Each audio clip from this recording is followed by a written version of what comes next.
Hello, everyone. I want to talk to you about a house in, I didn't do a house. An apartment building in South Central Los Angeles, 28th Street Apartments.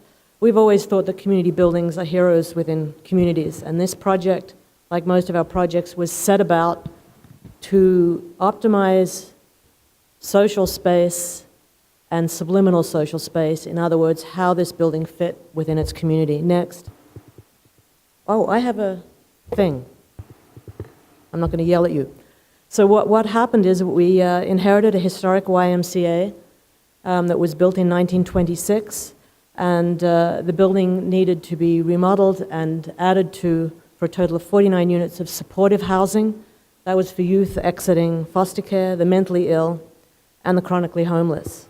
It also incorporated a second program, which was a neighborhood youth training and employment programs. Each of these programs was run by a different not-for-profit organization, but working synergistically. So here's the building, and there's a pointer, I believe, somewhere. But it's the three pieces, and the space to build is that blue section on the back. It's built, the building is on the Historic Register, National Historic Register, and is built in the Spanish colonial revival style, which I'm sure varies from city to city, but there you are. The issue here is that the project started with community meetings, where the community wanted us to imitate the existing building because that was the way in their minds that they could see making connection to the value they placed on the building in the past and go take it to the future. And then the historic office that designates how tax credits are given, who had a very peculiar requirement that any addition on the site had to be below the eave line. I'm just going to show you the plans. The blue piece is that area where we could build. The yellow is the historic building area, and it divides like this. The community program, the neighborhood training programs enters from 28th Street, and the yellow section is the housing, supportive housing, which is ended off Paloma at the side. If I had a pointer, I'd point. Or maybe I do have a pointer. Look at this. Oh, it doesn't help, does it? Because they're behind. Okay, you're going to have to point. You're going to have to work it out. So what was great for us is that we ended up breaking the rule that the Historic Preservation Office wanted us to use because we had seismic issues with the building, and it was one of the best issues that you could get in this case because it would have been quite foolish to build on the building itself in order to meet that eaves requirement. And in this way, we were able to get a view of the building in the round by only building on that back sliver of the lot. We're about 6 to 8 feet higher than the eave line, because of the seismic issues, we couldn't load it. So everything cantilevers off that back structure, which includes the elevator to provide accessible connections. And we took what we heard from the community quite seriously, but felt that we had an obligation to do more than what they expected. And we looked to contrast the heft of the existing masonry building and the heft of the history, which I'll come to a little bit later, by looking for a lightweight skin to face the building. And that's what you're seeing there, that is the wraps on the west and around the north facing the historic building, and that's the entry to the housing. So the pattern you're seeing, which is the narrative link that actually the community bought into and which was great, which is a volute that comes off the relief work on the face of the building. And that pattern was achieved by, well, we have a very cheap punch panel. The punch panel is the cheapest kind of perforated panel you can get. We have found out for a very small upcharge, you can punch but don't punch through. So in the States, it's the hanging chad issue. So the piece projects and picks up the light, and sometimes you see the pattern and sometimes you don't, depending on the angle of the light. So I'll sort of walk you through the front door as if you were a resident in the building, and the idea was to take you from the street into a safe haven where there are opportunities to bump into other people, took you past the resident manager. What you're seeing is tile work on the floor, which shows where the pool used to be. This was the natatorium. And to the left would be the elevator, and you're looking through doors into the resident lounge, which was part of a program that made it impossible to keep the pool. They needed a communal space that was indoors. At the back of that sliver building, it's really a dumb stucco, cross-ventilated building, and the photovoltaics hang off the back facing south and shade the building, and the solar hot water is on the roof.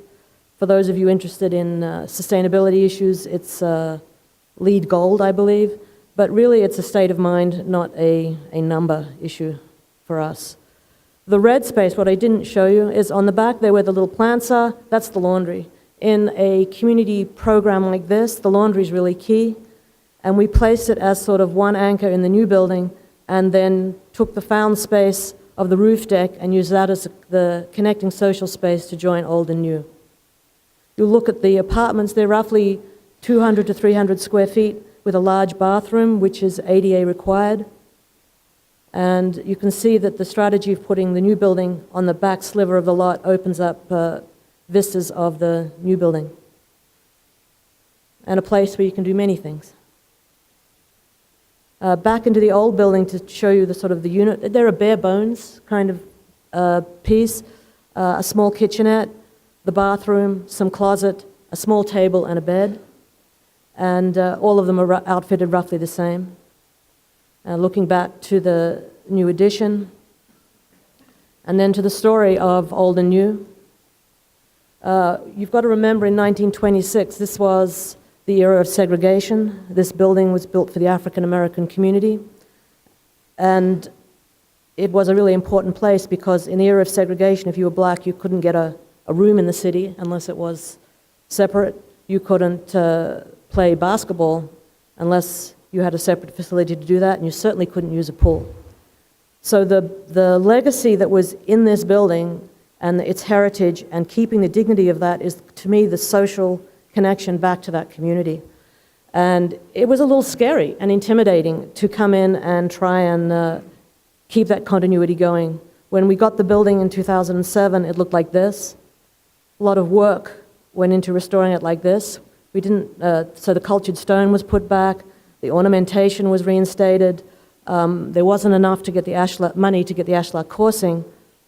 But this brings me back to this issue of what is historic preservation and what is our role. The guy circled at the bottom is Paul Williams, the first African-American architect, a member of the AIA, and the first registered architect west of the Mississippi. This is a very significant figure. And he was smarter. For architects, we've got to stop thinking only in ornamentation, and I'm sure he was smart enough not to just think that way. So yes, we've got to get the detail right, but it's the ornamental strategies that open up, the compositional strategies that open up the possibilities. We have an interstitial floor that was put in to take services, so all the principal spaces could have their ceilings preserved. We took the structure and hung it in the light well so that we could take that found space roof deck and use it as a social space to give a new orientation and view to the building, but also to connect old and new. Those strategies are as important, if not more important, than the ornamental strategies. Keeping the integrity of space, you can see that interstitial floor, you don't see any pipes, no ducting, no nothing. And then we do stuff that's very quiet. For the community, this basketball space was hugely important, and our job was just to get rid of the crappy paint and the bad railings and reinstate it so that it had its original quality. So here you have it. It's a building returned to the community. We know they like it because they stop by in their car and get out of their car and talk to us when we were on site to tell us how to make sure that this skateboarder couldn't do this, or you need to watch out for that, and so that was great. And then we added something new, we hope, that takes the heritage further. Thank you.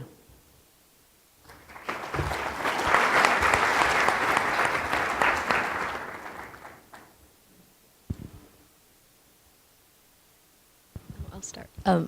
Thank you. That's an amazing transformation, and I'm curious if you could tell us a little bit more about the community process that you mentioned in the beginning, and how were they engaged? How was the community engaged, and what did you take from the suggestions, and what did you reject? There were meetings on site with the community. There was a council office involved, but once you're through we were through the feedback phase of what it is they wanted from reinstating the building, they were not very involved. Our biggest issue, truthfully, was the community of historians. So although we had a historian intimately involved in every detailed decision we made, the state made it really difficult, and the building regulations made it very difficult to implement. So there were 35 or something modifications to get this thing approved. And there was, we couldn't take advantage of the tax credits because we didn't keep the building below the eve line. So we clearly know from doing this that we've got to look more carefully at these sets of regulations and how they operate. Community at the end came back when we had opening and it was raining. They really, and I think as architects we often forget, we think in the abstract, but the narrative of the little pattern in the metal was enough for them to feel that we had heard their issue about taking the personality of the building from past to future, and they were really into it. It was a great day. So no, there wasn't a very intensive process with the community itself. But the family of the architect was involved. It was more like focus groups getting people's input in different ways. That was a long answer for a short question.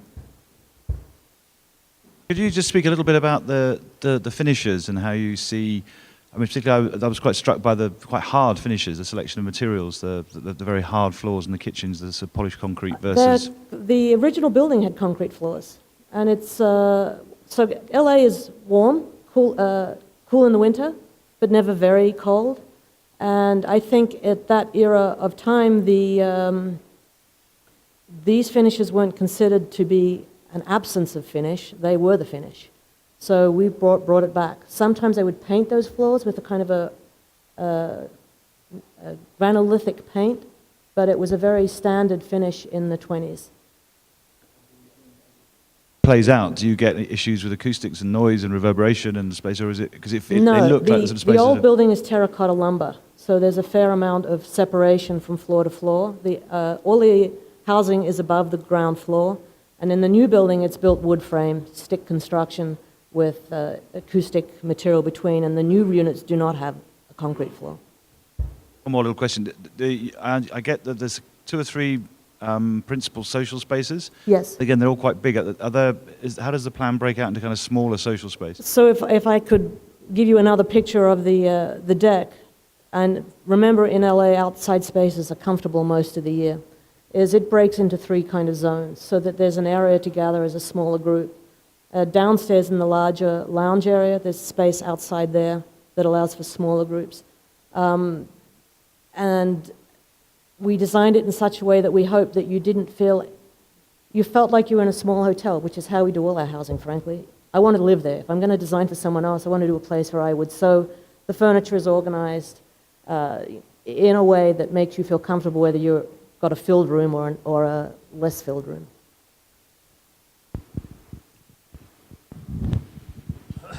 Thank you very much. Please, can you help my understanding a little bit? I want to know, how many people are living there about at the moment? How many people live there?